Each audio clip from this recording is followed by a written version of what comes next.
નમસ્કાર વાલા દર્શક મિત્રો, સ્વાગત છે આપનું આપણી આ યુટ્યુબ ચેનલ ભાવેશ મકવાણા ન્યૂઝમાં। તો મિત્રો બધાને જય શ્રી કૃષ્ણ, જય માતાજી, હર હર મહાદેવ। તો મિત્રો આજે તારીખ થઈ છે 4/4/2025 એટલે કે 4 એપ્રિલ 2025।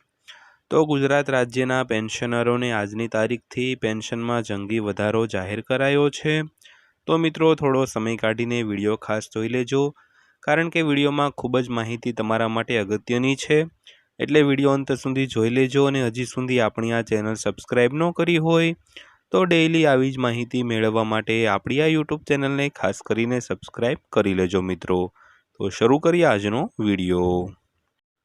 તો વાત કરીએ તો કેન્દ્રીય કર્મચારીઓના મોંઘવારી ભથ્થામાં વધારાથી કર્મચારીઓને મોટો ફાયદો થયો છે। તો કર્મચારીઓના પગારમાં સારો વધારો થશે। તો સરકાર દ્વારા કર્મચારીઓના ખાતામાં કરોડો રૂપિયા જમા કરવામાં આવશે, પરંતુ દરેકને તેમના પગારમાં સમાન રકમ મળશે નહીં। તો ચાલો જાણીએ કે કોના પગારમાં કેટલો વધારો થયો છે અને તે કેવી રીતે તપાસવું જોઈએ મિત્રો। તો કેન્દ્રીય કર્મચારીઓના પગારમાં મોટો વધારો થયો છે। તો કેન્દ્ર સરકારે મોંઘવારી ભથ્થામાં 2%નો વધારો કર્યો છે, પરંતુ બધા કર્મચારીઓના મનમાં પ્રશ્ન એ છે કે તેમના પગારમાં કેટલો વધારો થશે। તો ચાલો જાણીએ કે કર્મચારીઓના ખાતામાં કેટલો પગાર વધશે। તો ત્યારબાદ વાત કરીએ તો ખાતામાં 6,614 કરોડ રૂપિયાથી વધુ રકમ આવશે। તો તાજેતરમાં સરકાર તરફથી કેન્દ્રીય કર્મચારીઓ માટે એક ખૂબ જ સારા સમાચાર આવ્યા છે, કારણ કે કેન્દ્રીય કર્મચારીઓ અને પેન્શનરોના ખાતામાં 6,614 કરોડ રૂપિયાથી વધુ રકમ જમા થશે। તો આ પૈસાથી કર્મચારીઓને ઘણો ફાયદો થશે। તો આ પૈસા કર્મચારીઓના ખાતામાં આવવાથી અર્થતંત્રને પાંખો મળશે અને બજારમાં રોકડ પ્રવાહ પણ વધશે મિત્રો। ત્યારબાદ વાત કરીએ તો 1 કરોડ પરિવારોને ફાયદો થશે। તો સરકાર કેન્દ્રીય કર્મચારીઓના ખાતામાં કરોડો રૂપિયા જમા કરવા જઈ રહી છે। તો લગભગ 1,15,00,000 કેન્દ્રીય કર્મચારીઓ અને પેન્શનરોને લાભ મળશે। તો કર્મચારીઓ માટે આ એક મોટી ભેટ છે। તો કેન્દ્રની મોદી સરકારે કર્મચારીઓને સતત ભેટ આપી રહી છે। તો ત્યારબાદ વાત કરીએ તો મોંઘવારી ભથ્થામાં વધારો કરવામાં આવ્યો છે। તો કેન્દ્ર સરકારે કર્મચારીઓ અને પેન્શનરો માટે મોંઘવારી ભથ્થું અને મોંઘવારી રાહત એટલે કે ડીએ અને ડીઆરમાં 2%નો વધારો કર્યો છે। તો કર્મચારીઓને આ વધારાનો લાભ 1 જાન્યુઆરી 2025થી મળશે।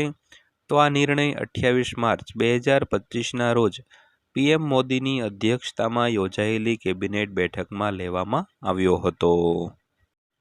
તો ત્યારબાદ વાત કરીએ તો ખાતામાં 3 મહિનાનો પગારો પણ આવશે। તો કર્મચારીઓને એપ્રિલ 2025ના પગાર સાથે વધેલો મોંઘવારી ભથ્થો મળશે।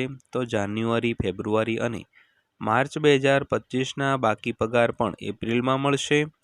તો કર્મચારીઓને 3 મહિનાનો ડીએ એરિયર્સ મળશે। તો એપ્રિલમાં કર્મચારીઓના ખાતામાં મોટી રકમ આવશે મિત્રો। ત્યારબાદ વાત કરીએ તો પગારમાં કેટલો વધારો થશે।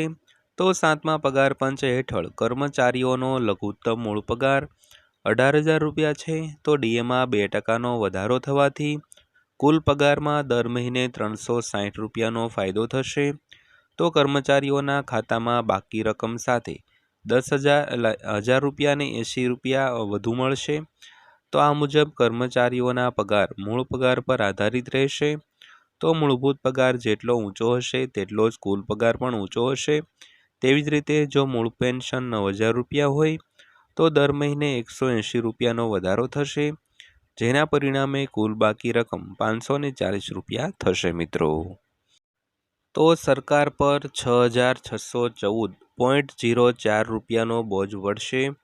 તો કેન્દ્રીય કર્મચારીઓના મોંઘવારી ભથ્થામાં 2%ના વધારાનો લાભ 50 લાખ કેન્દ્રીય કર્મચારીઓ અને 65 લાખ પેન્શનરોને મળશે।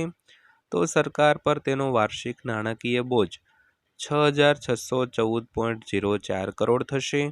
એટલે કે સરકાર એક વર્ષમાં કેન્દ્રીય કર્મચારીઓના ખાતામાં 6,614.04 કરોડ રૂપિયા જમા કરાવશે મિત્રો। તો આગામી ડીએ વધારા વિશે થોડી વાત કરીએ તો આગામી ડીએ જુલાઈ ડિસેમ્બર 2025 માટે લાગુ થશે, તેથી જાહેરાત ઓક્ટોબર અથવા નવેમ્બર 2025માં થઈ શકે છે. તો 8મા પગાર પંચની ભલામણો લાગુ થયા પછી ડીએને મૂળ પગાર સાથે મર્જ કરવામાં આવશે. આનાથી કર્મચારીઓના પગાર માળખામાં ફેરફાર થશે અને ડીએ ફરીથી શૂન્યથી શરૂ થશે મિત્રો. તો ત્યારબાદ અંતમાં વાત કરીએ તો ડીએના કારણે કોના પગારમાં કેટલો વધારો થયો તે કેવી રીતે તપાસવું. જો કેન્દ્ર સરકારના કર્મચારીઓ તેમના વધેલા ડીએ અને બાકી ચૂકવણીની તપાસ કરવા માંગતા હોય તો કર્મચારીઓએ તેમની પગાર સ્લીપ તપાસવી પડશે.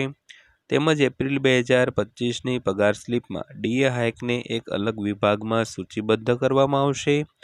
તે જ સમયે કર્મચારીઓ બેંક સ્ટેટમેન્ટ પણ ચકાસી શકે છે. તો ડીએમાં વધારો અને બાકી ચૂકવણી સ્પષ્ટપણે દેખાશે. આ ઉપરાંત ઓનલાઈન કર્મચારી પોર્ટલમાં લોગિન કરીને પગારની વિગતો મેળવી શકાય છે. આ ઉપરાંત તમે એચઆર પાસેથી પણ માહિતી મેળવી શકો છો. તો મિત્રો આ હતી આજની માહિતી પસંદ આવી હોય તો વિડીયોને લાઇક કરજો અને રોજે રોજ આવી જ અપડેટો મેળવવા માટે આપણી આ યુટ્યુબ ચેનલ સબસ્ક્રાઈબ કરી લેજો મિત્રો. તો ફરીવાર પાછા મળીશું એક નવા વિડીયો સાથે, નવી માહિતી સાથે. ત્યાં સુધી સૌને જય હિન્દ, વંદે માતરમ.